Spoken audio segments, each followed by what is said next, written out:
네, 안녕하세요. 홍주식입니다. 자, 오늘은 먼저 이 지수부터 좀 봐야겠어요. 지금 지수가 오늘도 이제 코스닥도 지금 상당히 많이 지금 내렸고 코스피도 지금 이제 3천을 또 살짝 깼어요. 근데 사실 뭐든지 이 지지선을 지지하는 것보다 이렇게 좀 깨는 게 오히려 더 반등이 나중에 나왔을 때 더 크게 나오는 법입니다. 자, 이 지난 1월 달에도 3천을 깨고 그리고 나서 이제 다시 또 이제 급반등이 나왔는데 자, 이 지금 밑에 이제 60일선이 이렇게 지금 올라오고 있습니다. 자, 그래서 내일이 되면 또 이 전저점이죠. 1월 달에 이 저점 부근 뭐 살짝 깬 다음에 그리고 나서 이제 다시 한번 또 이 반등이 나올 것이라고 봅니다. 지금 최근에 이제 주가 지수가 안 좋았던 게 미국의 이제 국채 금리가 이제 올라가서 그 때문에 이제 좀 주가가 이제 내린다고 이제 봤었는데 전일 이제 그 미국의 파웰 의장이 뭐 좀 안정시키는 얘기를 했어요. 그래서 오전에 조금 오르는 척 하더니 오후 들어가지고선 내리는 게 또 이제 바이든 대통령이 하는 말이 이제 미국하고 한국하고 일본하고 이 협력을 해가지고 중국을 공략을 하자 뭐 이런 얘기를 해요. 특히 이 전기차, 이 2차 전지, 자 이런 부분에 있어서 협력을 해서 뭐 중국을 공략하자 이런 얘기를 하니까 이 관련된 종목들이 지금 그래서 좀 많이 하락을 했습니다. 근데 사실 이렇게 이런 얘기가 나와서 미중 무역 분쟁이죠. 결국 미중 무역 분쟁인데 이게 트럼프하고 중국하고의 관계하고 또 바이든하고 중국하고의 관계는 좀 다릅니다. 자, 그래서 오히려 이렇게 떨어졌을 때가 어떻게 보면 이제 저점에 또 매수 타이밍이 되는 거고 이것을 빌미로 해서 일부러 더 떨어뜨리는 그런 지금 액션도 좀 보이고 있습니다. 자, 그래서 오늘 이제 이 2차 전지 관련주들 어떻게 할 것인가 한번 또 말씀을 드리겠습니다. 지금 떨어지는 건 어떻게 보면은 또 저점에서 또 이 반등이 나올 수 있는 자 그런 이제 매수 타이밍을 갖다가 볼 수 있다라고 이제 보시면 좋을 것 같아요. 자 그동안 이제 100만 원을 상회했던 이 LG화학부터 보도록 하겠습니다. 자 이런 그 뭐 2차 전지 전기차 관련된 얘기가 나와서인지 이제 하락률이 좀 최근에 큽니다. 자 그런데 거의 다 왔다고 봅니다. 지금 뭐 한 86만 원까지 내렸는데 뭐 80만 원대 초반 정도 여기 오면은 이 올라갔던 폭의 이 절반이 되는 부분이에요. 이 부분이. 그래서 이 부분부터는 또 이제 반등이 나올 수 있다고 지금 보여지고 있습니다. 뭐 조금 더 하락을 할 수는 있지만 자 이쯤부터는 또 반등의 이 자리가 되기 때문에 이후부터는 또 반등이 나올 것이라고 지금 봅니다. 이 삼성 SDI가 LG화학보다는 조금 더 좋아 보여요. 자 60일선이 이제 밑에 있는데 물론 뭐 60일선 딱 맞았다 그래가지고 반등이 나오고 뭐 그런 것도 있지만은 그동안의 하락이 꽤 많이 나왔습니다. 지금 거의 한 15% 가까이 하락이 나왔고 이 뭐 중간에 쉬지도 않고 그냥 계속 떨어졌어요. 자 이렇게 떨어지면은 그 다음에는 또 반등이 또 나옵니다.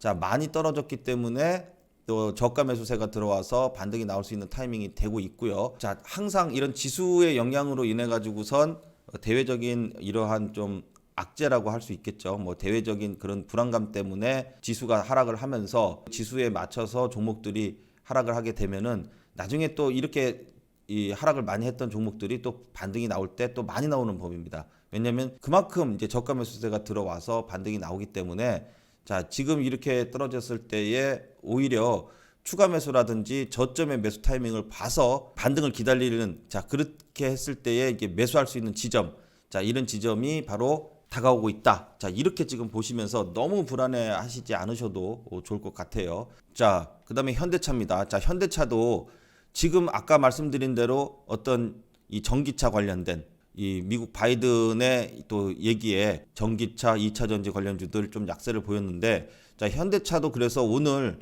오전에 조금 반등이 나오는 듯 하더니 이제 계속 내려서 지수 영향을 받아서 이제 많이 내렸어요. 자, 항상 지난번에도 그랬지만은 또 내리면은 오히려 23만 원 이하에서는 밑에 또 60일선이 버티고 있기 때문에 자, 이 저점 부근 23만 원 이하에서는 반등의 자리를 노릴 수 있다. 올라갈 때는 계속 올라갈 것 같죠. 그런데 그래놓고선 또 지수가 내릴 때는 다 무너질 것처럼 얘기를 해요. 그렇지만은 항상 보면은 그때가 저점이었습니다. 그리고 나서 얼마 안 있다 보면은 언제 그랬냐는 식으로 또 올라갑니다. 좋은 얘기가 나오면은 그 다음에가 항상 고점인 경우가 많습니다. 애플과의 뭐 협력이 될 거다. 애플카의 또 이제 그 생산 라인을 맡을 거다. 자, 이런 얘기가 나왔을 때 또 급등을 했죠. 근데 그게 끝이에요. 그리고 나서 들어가면은 꼭 고점입니다. 그러면은 또 안 좋다 안 좋다 해가지고 떨어지면은 더 안 좋아서 더 떨어질 것 같아도 거기가 끝이에요. 거기서부터 또 반등이 나옵니다. 자, 그래서 오히려 안 좋은 얘기가 나와서 떨어졌을 때가 저점의 매수 타이밍이다라는 것을 보고, 안 그러면 그런 악재라든지 또 안 좋은 얘기가 안 나오면 주가가 어떻게 떨어지겠습니까? 그런 안 좋은 얘기가 나와야 이제 지수가 밀리면서 종목들도 하락이 나오죠. 그래야 또 저가에서 매수할 수 있는 때가 오는 겁니다. 자, 그래서 지금 너무 이제 걱정하지 마시고, 자, 이렇게 내려왔을 때 천천히 조금씩 분할 매수 관점으로 들어가시면은 또 언제 그러냐는 식으로 또 반등이 나와서 수익이 나게 됩니다. 자, 기아차. 자, 기아차도 마찬가지로 지금 이제 뭐 전기차 관련된 이러한 부분들에 대한 얘기가 나오면서, 그래서 오늘도 이제 주가가 조정을 좀 나오고 있어요. 자, 그런데 자, 뭐 거의 다 왔습니다. 자, 지난번에 말씀드린 대로 자, 75만 원권에 이제 왔고, 여기 이제 또 바로 밑에 또 61선과 또 중심선 부분이 있기 때문에, 자, 이런 부분이 온다면은 또 한번 또 저점의 매수 타이밍으로 보고, 그다음부터는 또 지수가 조정을 끝내고 반등 시에 또 이런 종목들이 또 반등이 나올 수 있습니다. 기아차 같은 경우도 저점의 매수 타이밍이 오고 있다. 자, 이렇게 지금 볼 수 있겠습니다. 주가가 계속 이렇게 떨어질 수는 없어요. 계속 올라갈 수도 없듯이 계속 떨어질 수도 없습니다. 자, 왜냐? 이 기아차가 앞으로 계속 안 좋겠습니까? 아닙니다. 그래서 항상 주가가 내려왔을 때가 어떤 악재가 있어야지 내려오고, 대외적인 이 종목 자체가 안 좋아서 실적이 앞으로 계속 안 좋아질 것이라는 게 있다 그러면은 모르겠지만, 그것이 아니고 앞으로 올해 전기차는 계속 많이 팔릴 것이고, 자, 기아차나 현대차나 자동차 산업 부분에 있어서도 훨씬 더 예년보다도 좋아지기 때문에 그동안 주가가 계속해서 상승 곡선을 그렸던 거예요. 그런데 많이 올랐으니까 그만큼 또 주가가 좀 조정을 받아야 또 올라갈 거 아닙니까? 그래서 주가가 조정받을 때는 또 안 좋은 얘기들이 나오니까 안 좋은 얘기를 빌미로 해서 떨어뜨린 다음에 저점을 잡고선 또 올라가게 됩니다. 슬슬 저점이 오고 있다는 것을 여러분들도 인지를 하시고, 자, 어디서 저점을 잡을까를 이제 항상 보시면서 대응을 하시면은 좋을 것 같습니다. 자, 삼성전자입니다. 삼성전자도 자, 삼성전자 상대적으로 셉니다. 자, 오늘도 지수가 그렇게 내리는데도 삼성전자는 나름 버팁니다. 자, 전일에 이어서 8만 원대 초반을 지지하니까 오늘도 21선까지 딱 이렇게 반등이 살짝 나왔죠, 오전에는.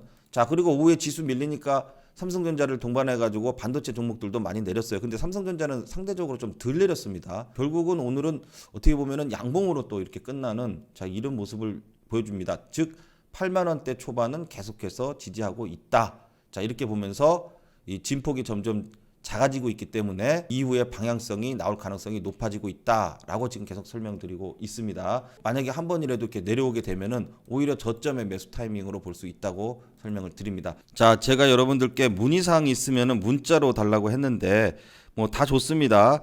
종목에 대한 문의라든지, 또 초보자들 많이 계시죠. 초보분들 또 주식 상담이라든지, 자, 이런 문의들도 다 주시면은 상담 도와드리도록 하겠습니다. 자, 삼성전자 우선주입니다. 자, 오늘 삼성전자는 오전에 반등이 나오다가 양봉으로 끝났는데, 자, 삼성전자 우는 진폭이 그만큼 작은 대신에 또 61선을 이렇게 딱 왔어요. 참 이렇게 61선 딱 찍는 모습 보면 참 신기하기도 합니다. 자, 그런데 삼성전자 우선주는 삼성전자랑 궤를 같이 하기 때문에, 자, 삼성전자의 움직임을 보면서 전자 우선주도 같이 보는 게 좋겠습니다. 자, 일단 만약에 하락을 염두에 둔다 그러면은 전 저점 부근, 요 전 저점 부근까지도 좀 염두에 둬야겠습니다. 7만 1,000원 부근입니다.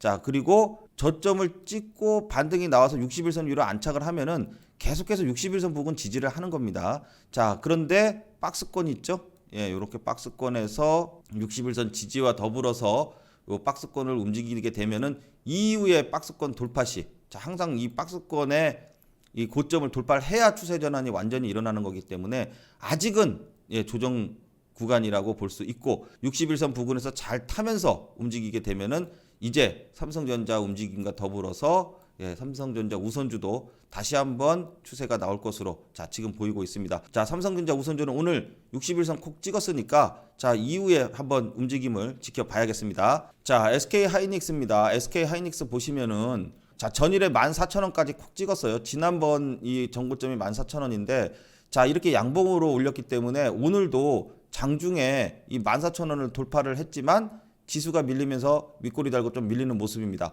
전고점을 갱신을 하잖아요. 신고가를 전고점을 돌파를 하면서 전고점을 장중에 갱신을 하면은 그 다음부터는 좀 주가가 조정이 나옵니다. 고점 돌파했다 그래가지고선 계속 가는 게 아니라 고점 돌파를 하고 그 다음에 좀 조정을 받고 그 다음에 다시 올랐을 때 제대로 갑니다. 그렇기 때문에 SK 하이닉스는 이제 조정을 조금 기다려야 되는 시점이에요. 제가 말씀드렸듯이 13만 원 이하, 자 13만 원대 부근 요 60일선이 또 올라오고 있으니까 이렇게 좀 조정이 나오면은 그때가 좋은 또 매수의 자리가 된다라고 보시면 됩니다. 추세가 이렇게 내려왔다 그래가지고 꺾이거나 그런 건 아니죠. 전반적으로 지금 상승 추세고 뭐 계속해서 올 1년 길게 본다 그러면은 D램 가격 상승이라든지 뭐 랜드에 대한 업황이 좋아진다든지 자, 다 좋은 얘기예요. 그런데 계속 좋은 게 아니고 전체적인 맥락이 좋은데 그 중에 올랐다 내렸다 하게 되는 겁니다. 자, 그래서 이렇게 항상 신고가를 내게 되면 그때서부터 더 간다가 아니라 조정을 받고 다시 간다 이렇게 보는 겁니다. 그래서 이렇게 조정 시에 우리는 이 매수의 찬스로 보고 그 자리를 잘 잡아서 매수를 하면은 또 저점을 매수를 할 수 있다. 항상 그렇게 말씀드리고 있습니다. 자, LG전자입니다. 자, LG전자도 지금 이 미국 바이든 대통령이 이제 얘기한 것처럼 전기차에 대해서 또 뭐 협력을 해서 이 중국을 공략하자. 자, 이런 얘기가 나오면서 전기차 관련주들이 일제히 지금 좀 조정을 갖다가 최근에 받았는데, 자, LG전자도 가전제품 만드는 회사에서 이제 전기차 부품 만드는 회사로 이제 탈바꿈을 하고 있기 때문에 지금 영향을 갖다가 직접적으로 받고는 있습니다. 그런데 또 기다리니까 또 오죠. 예, 꼭 안 올 것 같이 올라가지만 또 오게 되면 또 순간적으로 이렇게 옵니다. 최근에 떨어지는 폭이 좀 크죠. 자, 이렇게 되면은 투매가 나오게 되면 그 다음에 어떻게 돼요? 급반등이 나옵니다. LG전자도 15만 원까지 또 다 왔어요. 자, 15만 원 이어서부터는 분할 매수의 관점으로 들어가면은 또 한 번 또 반등이 나옵니다. 절대로 막 이렇게 해서 이렇게 계속 죽거나 그러지는 않아요. 항상 그동안 급하게 올랐기 때문에 앞으로도 계속 이렇게 오르리라는 것은 아닙니다. 그렇지만 올랐던 종목이 조정이 나오면 항상 반등을 준다. 자, 그래서 지금은 오히려 저점의 매수 타이밍이고, 또 최근에 LG전자가 나빠서 떨어졌습니까? 아니죠. 자, 그런 대외적인 이슈로 인해서 주가가 조정을 받았을 때는 오히려 저점에서 이 매수 타이밍으로 보면은 좋은 타이밍이 된다는 겁니다. 자, 그래서 너무 걱정하지 마시고 LG전자도 15만 원 이하로 좀 내려왔을 때에 매수 찬스를 보시면은 좋을 것 같습니다. 자, 오늘 지수가 좀 많이 내려서 걱정들 많으실 텐데, 자, 너무 걱정하지 마시고 또 이런 저점의 자리가 오면 또 반등이 나올 수 있다는 것을 꼭 기억하시면서, 자, 오늘 영상은 여기까지 하도록 하겠습니다. 또 다음 시간에 또 좋은 내용으로 찾아뵙도록 하겠습니다. 감사합니다.